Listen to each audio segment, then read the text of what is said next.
Welcome everybody to my channel. My name's King Cash. How you guys all doing? Alright, so the long anticipated video of the century. There's no face cam in this one, it's just my voice. But there will be gameplay in the background, obviously referring to the title, where this is Assassin's Creed Valhalla review. So this is a video I've been wanting to do, but I thought I will play the game a good chunk amount of time to make sure I know exactly what I'm saying and I'm not coming in here blind. So I played the game about twice. To be honest, this is a step in the right direction for the Assassin's Creed franchise. Like, let's be honest, Assassin's Creed Odyssey, as much as I did kind of enjoy the game, it was pretty much a game made off the movie 300. That's how I saw this. Spartans, Romans, it was all about that, and I was just like, what the fuck is this? Like, this is not even Assassin's Creed at this point. It's just gone completely off base. Yes, the future storyline where it's Layla, that's around Assassin's Creed, it still keeps it, but even that, just like the whole thing with the staff, just Alexios, like literally Alexios and Cassandra, it was literally a Mystios. It wasn't even an assassin at that point. It wasn't even a hidden one. It was a Mystios, a mercenary. It was completely off base and just not an Assassin's Creed game. I was very disappointed with that. That was just like not even close.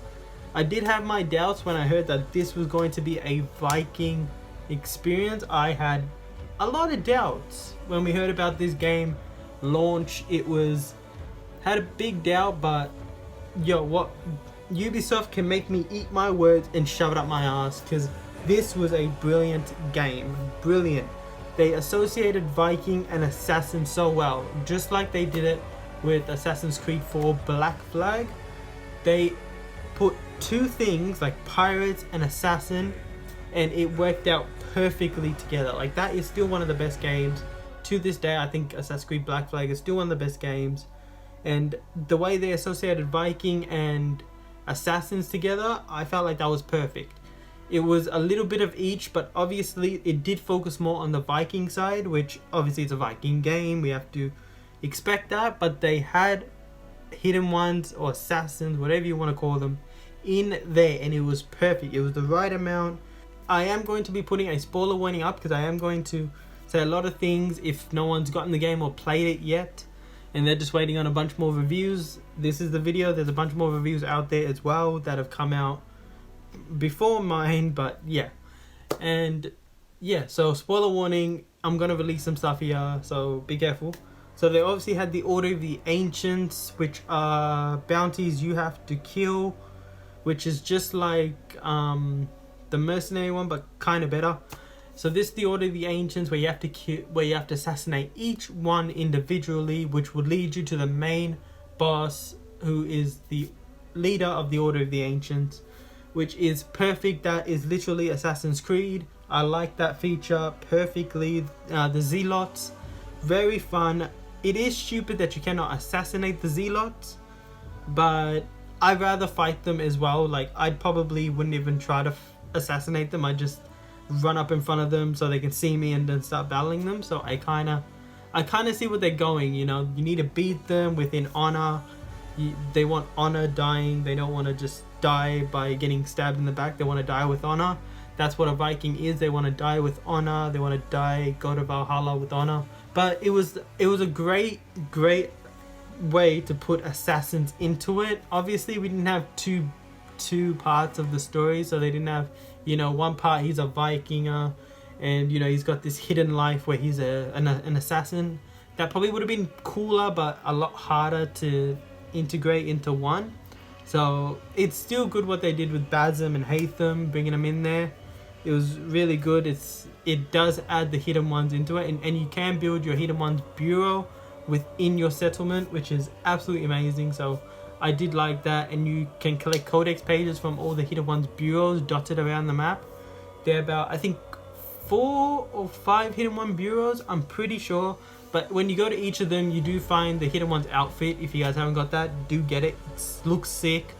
But I think the Magister's outfit is a bit more assassins than the hidden ones is. But yeah, that's just my opinion. But I did like that, and it did bring a good feel to see the original Assassin's Creed logo, which is, I'll show it up on screen now. I think that was perfect. I think that was perfect. To see the Hidden Ones logo again does bring back a lot of good memories.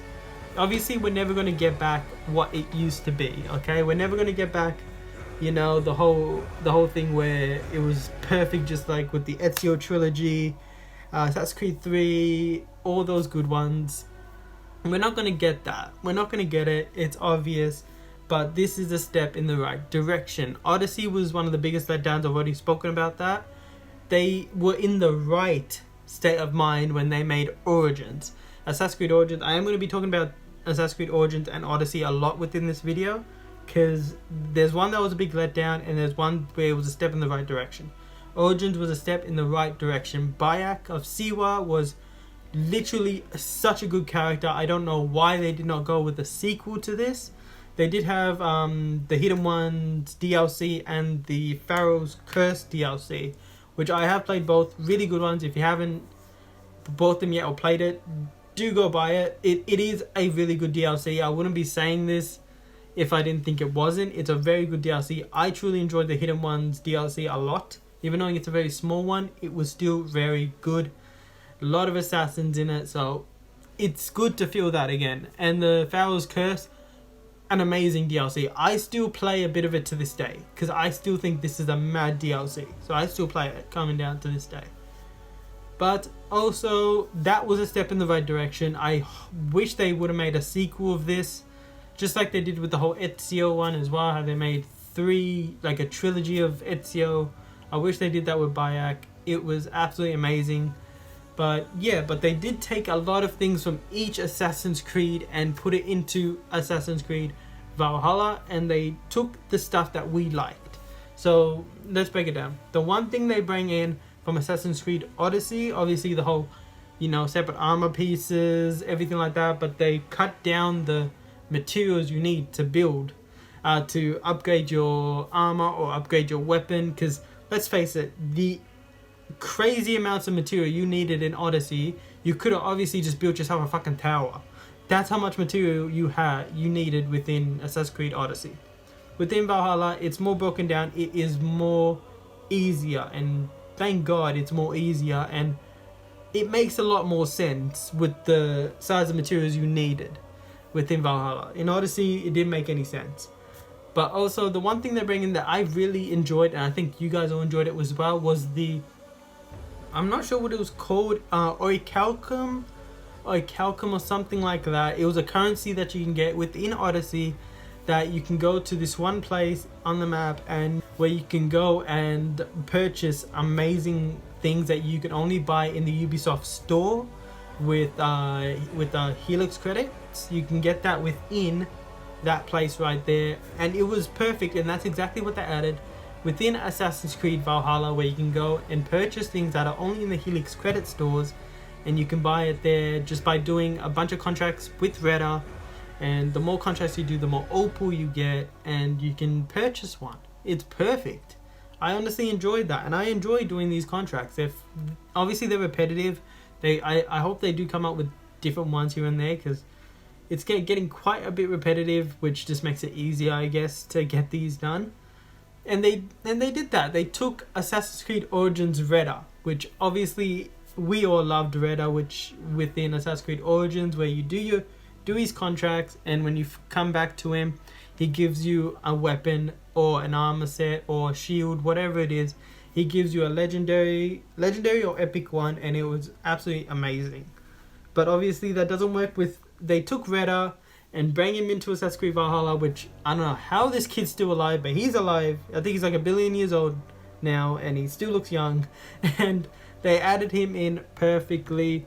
It's not the same Reda that we know, obviously. Like I just explained, you have to do, you get a certain amount of opal, and that way you can buy something with it. Usually if you want to buy weapons or shields, stuff like that, it does cost between 120 to 150, I think. Don't quote me on that. But other things like settlement statue, settlement tree, or just a tattoo or anything like that, or a hairstyle, it does cost like 50 or 25 opal, so it's easy to get.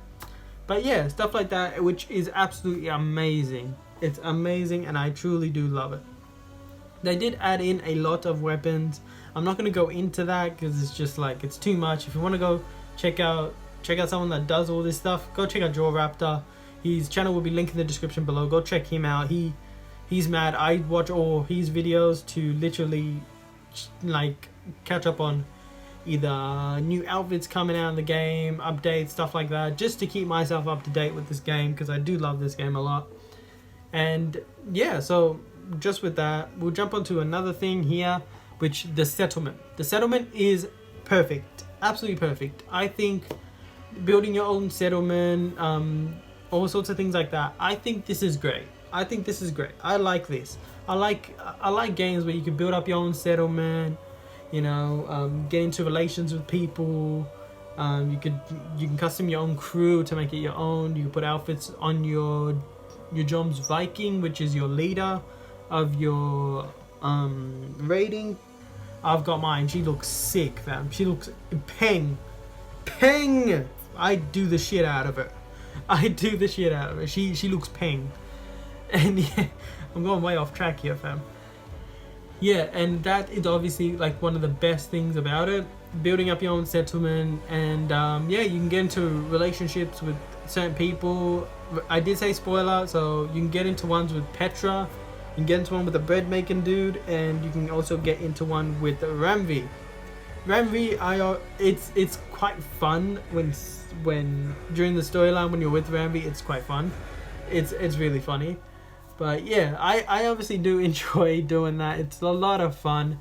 But also, okay, moving on to the combat. The combat in this game, perfect. There's no damage sponges for... Thank freaking hell there's no damage sponges in this game. The damage sponge within Odyssey, was insane. I don't get it. It was totally insane. But the damage sponge in this is perfect. The stats between weapons are pretty cool. Not as cool as they were in Odyssey. I think the Odyssey stats were a bit cooler. You can engrave certain stats onto your weapon. I think I made the best weapon within Odyssey with the engraves I put on it. But obviously, I think these stats are just perfect. You know, they're not too crazy. They're not, you know, where you can make a seriously OP weapon that no one can defeat. That the enemies can defeat you. They can still defeat you. You're not using an overly crazy powerful weapon at the start of the game that you can just destroy people with. It is balanced. It's perfect. I do like it. My favorite weapon is obviously going to be the Fafnir Spear. I think it's the Fafnir Spear, something like that. You get it at the start of the game if you go to one of the places in Norway, something like that. I literally cannot remember the start of the game because I just want to get out of there as soon as possible. But yeah, if you go to one of those places there, you can loot a chest that gives you the Fafnir Spear.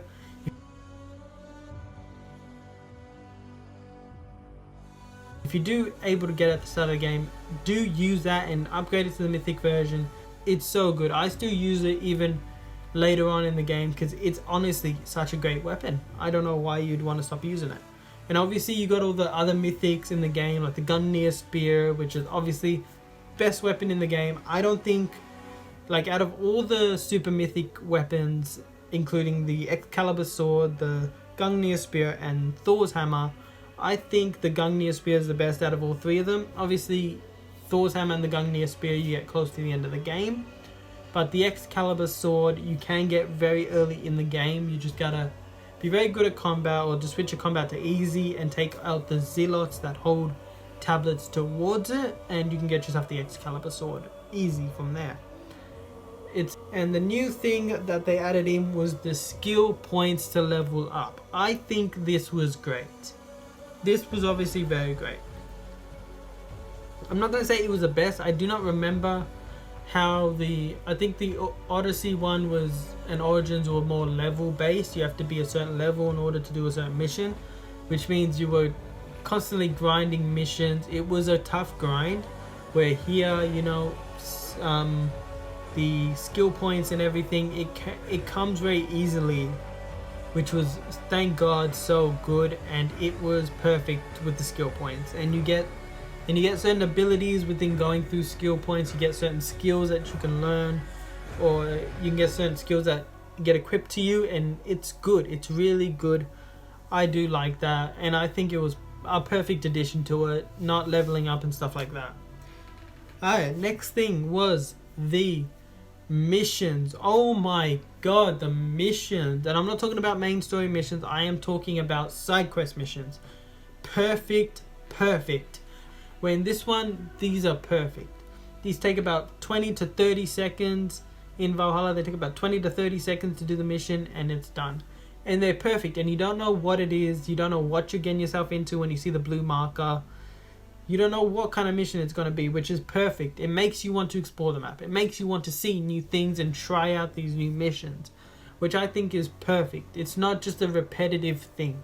There are so many awesome quests, and some funny ones as well. Like, really funny ones as well. Like, there's a naked dance one, which I think was completely funny. But yeah, so I think that's a perfect addition to it. Oh yes, the longboat. The longboat is a cool addition. It's not like we had in Odyssey, which is like a massive ass ship and stuff like that. Although I do like the massive ass ship stuff. I do like those things. It's quite cool. You have to board a ship, take out the crew, and get certain things. I did like that, but this is also good as well, because you're not like, just imagine if you just want to put up the sail, just go for it, and you know, just hope you don't get into fights. This is what I like. I just literally set up a place I want to go, follow the river, wide to my location, and I just let it go, and I'm just there sitting on my phone if it's a long journey, and just pretty much dot away until I get there, which I do enjoy. I do enjoy that, which is perfect. Especially when you just started the game and you know, and you've watched videos and you know a couple places where you want to get your first armor set. This is a good thing to do. Just put it on, go for it, and yeah. And the soundtrack in this game, I have got the soundtrack playing in the background, whoever was wondering, so you're welcome if you do love the soundtrack from Valhalla. The music in this is amazing. Absolutely beautiful. Beautiful music. It reminds me of Assassin's Creed 2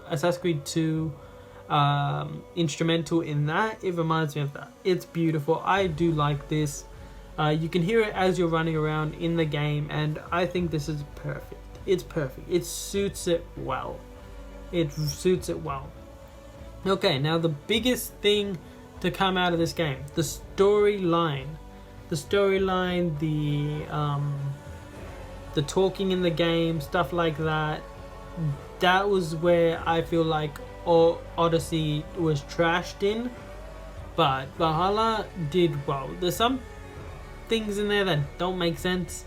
Like, there's one part in the storyline, but I don't quite remember which saga it was, where I was playing as female Eivor, and one of them referred to me as a male, and I'm like, the fuck? What? No, she's a girl, fam. Relax. And I found that really weird, and I was just like, okay. There's a few moments like that where the talking just doesn't make sense, but you know, it's a few mistakes. A game cannot be made perfect. A game can never be made perfect. And that brings me on to my next point, which I will move away from the storyline question for just a second to talk about the bugs in the storyline. Holy crap. Now, yes, a game cannot be made perfect. By any means, it can never be made perfect. There's always tweaks that have to be made, even at launch of game. The bugs in this game were insane, man. It was insane. I used to get caught up in the wall. Like, literally, I used to fall into the wall. Like, I couldn't speak to certain NPSs to continue a mission. This game had a lot of bugs, man. It was terrible. Like, there's one bug in the game right now where if you die, you come back alive, you are literally in a drunk state. But obviously just meditate and it takes it away. But yeah, there's a lot of things like that, man. But the game's running well at the moment, and I think it's a good time to pick it up now. But yeah, going back to the storyline, yes. Storyline, perfect. I did love this storyline. With each saga that you have to go, each place you gotta go and earn an alliance, I think that was perfect. Like, the whole storyline between Eivor and Sigurd was a great pairing. A great pairing within family, like Sigurd and Eivor. They have their differences, but do be warned. This was something I really did enjoy, where the decisions you make at the start of the game, like at the very start when you're in Norway, all the way to the end of the game. So all the decisions you make with the start and throughout the game with Sigurd, especially Sigurd, does affect the ending of the story. There's a good ending, there's a neutral one, there's a bad ending. I got the bad ending, which wasn't really that bad to me, but I'm playing it again to get the good ending because I know what I gotta do. And yeah, I think that was amazing. Like the way it threw it all back to the decisions I made at the start and throughout the game. I thought that was amazing. I'm like, wow, decisions you make back then affect the end game. Like, that's amazing. I thought that was sick and amazing. But yeah, good job Ubisoft. Assassin's Creed Valhalla, amazing game. Guys, go pick it up in the stores if you haven't already. And yeah, I'll see you guys soon on a brand new video. Take care. You guys all play Legends. And peace.